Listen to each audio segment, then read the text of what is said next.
Hi అండి, అందరికీ నమస్కారం. Welcome back to my channel. నేనైతే మీ కిరణ్ని.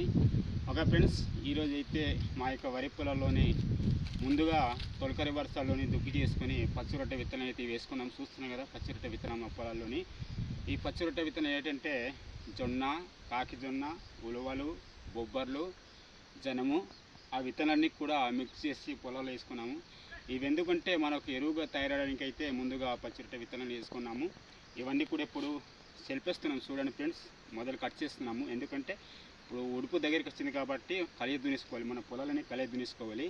ఎందుకంటే మనకి ఇది ఊరియా డిఎఫ్ వేయకుండా మనకి ఇదే ఎరువుగా తయారవుతుంది. ఓనుగా మన సొంత ఓనుగా ఎరువుగా తయారు చేసుకుంటున్నాం. ఊరియా డిఎఫ్ వాడటం వల్ల మనకి ఎపిటెక్న్ వస్తుంది. యూరియా ఎక్కువ వాడడం వల్ల భూమి సారవంతం అనేది తగ్గిపోతుంది. మరి భూమిలో ఉన్నటువంటి సూక్ష్మజీవులు కూడా చనిపోతుంది. అందుకవన మనము ఈ భూమి సారవంతంగా మారాలంటే, సారవంతమైన నేల మారాలంటే మనము ఇలాంటి ఒక పచ్చిరొట్టె విత్తనాలు వేసుకుంటే భూమి తప్పకుండా సారవంతమైన నేలగా మారే అవకాశాలు ఉన్నాయి. దయచేసి ఒకసారి గమనించండి రైతులందరూ. అలాగే మనము ఎక్కువగా మనం యూరియా డిఎఫ్ మన పొలాలను అలవాటు చేసి ఉంటాం కాబట్టి అలాగే ఒక్కోసారి మనం ఈ యొక్క ఎరువులు వాడడం వల్ల పచ్చిరొట్టె విత్తనం వాడడం మారదు. ఎందుకంటే 2-3 సంవత్సరాలు చేస్తే మనకు భూమి సారవంతమైన నేలగా మారే అవకాశాలు ఉన్నాయి.